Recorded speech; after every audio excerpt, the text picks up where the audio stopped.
ladies and gentlemen, the President of the Republic of the Philippines, His Excellency, President Ferdinand Romualdez Marcos Jr.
Good morning, everyone. Please be seated.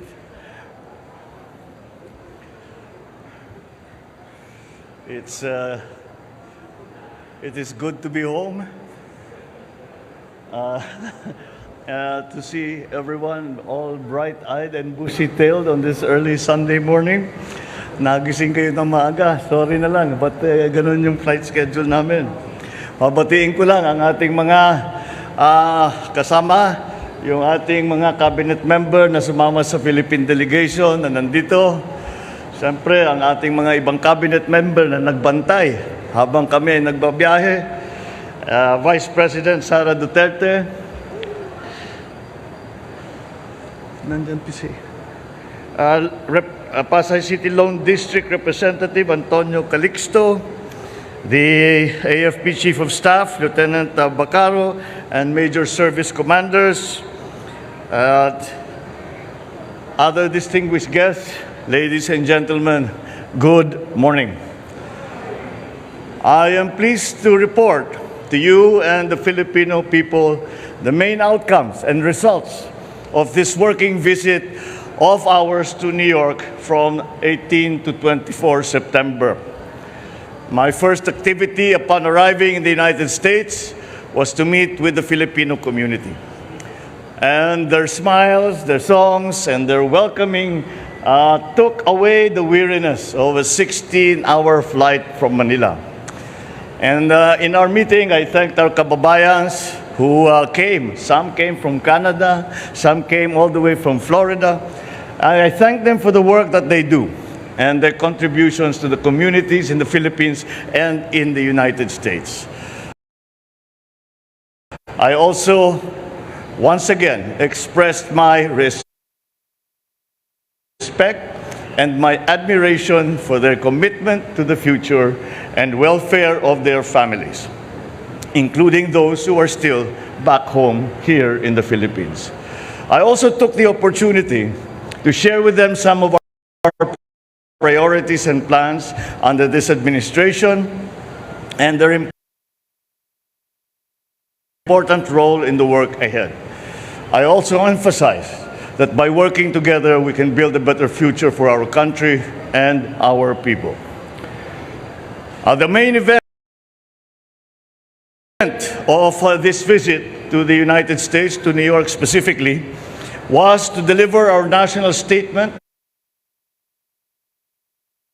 at the 77th session of the General Assembly on 20 September in the United Nations.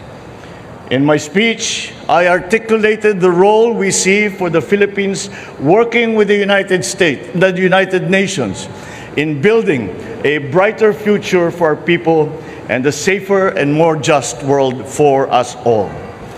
I addressed global issues that require a united global action, such as climate change, rising food prices, rapid technological change, the peaceful resolution of international disputes, the need to protect the vulnerable sectors of our society, such as migrants, and ending all forms of prejudice.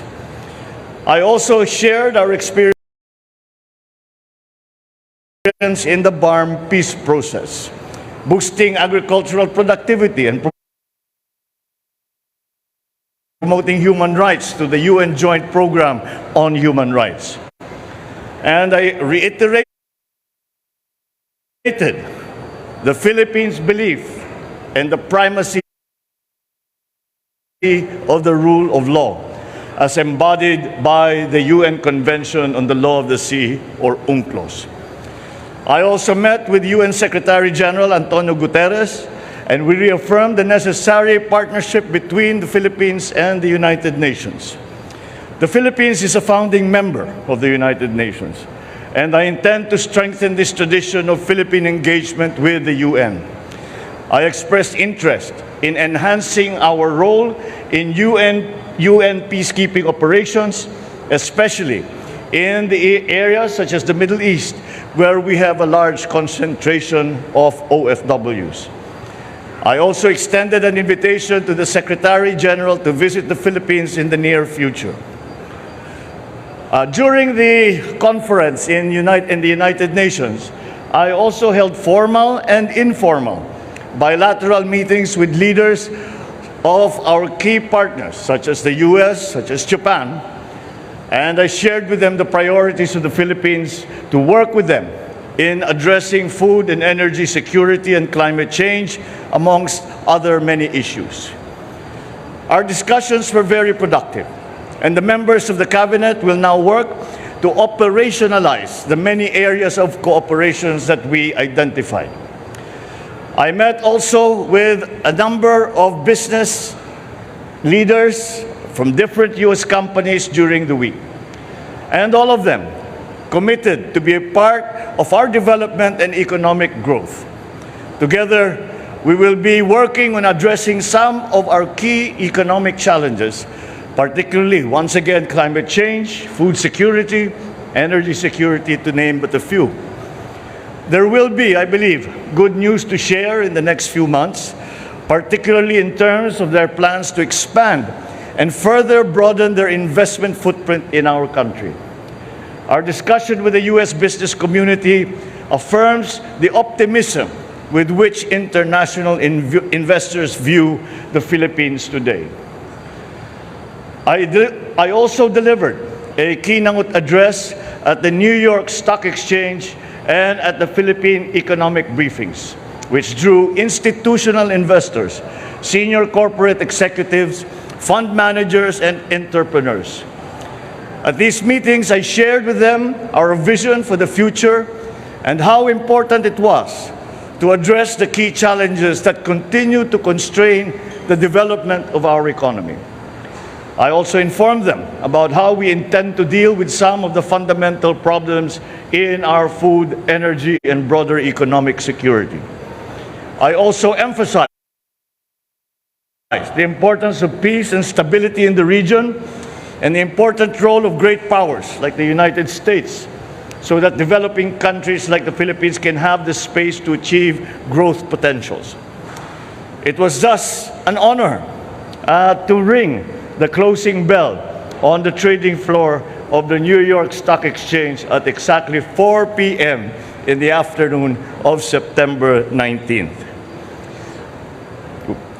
Our delegation also hosted 4 CEO roundtable discussions that dealt with key economic sectors such as IT BPM, digital infrastructure, global brands, particularly in garments and apparel, and, of course, industry and infrastructure. I was joined by the economic managers and other cabinet members in brainstorming with these U.S. companies, some already present and others intending to be in the Philippines. We identified the opportunities and challenges to our achieving our common objectives of growth and development in various areas. I thank them for their candid and constructive comments, and I look forward to working with them on the issues and agreements that we identified. My final stop before returning home last night was with the Asia Society, where I had a roundtable discussion with a select group of leaders of the U.S. business community on the state of the global and regional economy today. After the discussion, I delivered a public lecture where I shared my views on the opportunities, the threats, and challenges facing Asia, the United States, Asia-Pacific region, and all our neighboring countries today. I also spoke about my administration's priorities and plans for the next 6 years. And the engagement with the Asia Society was a fitting end to a week in the UN and the United States that had one singular message. The time to invest in the Philippines is no longer just sometime in the future, it is now. We in the Philippine delegation are one in our assessment that the work done in this trip serves as a good start for opportunities identified to be made into programs and projects to benefit the Philippines and our countrymen. And so the work continues, but I am happy to report that we have had a very good and strong start to our efforts. Thank you and good morning.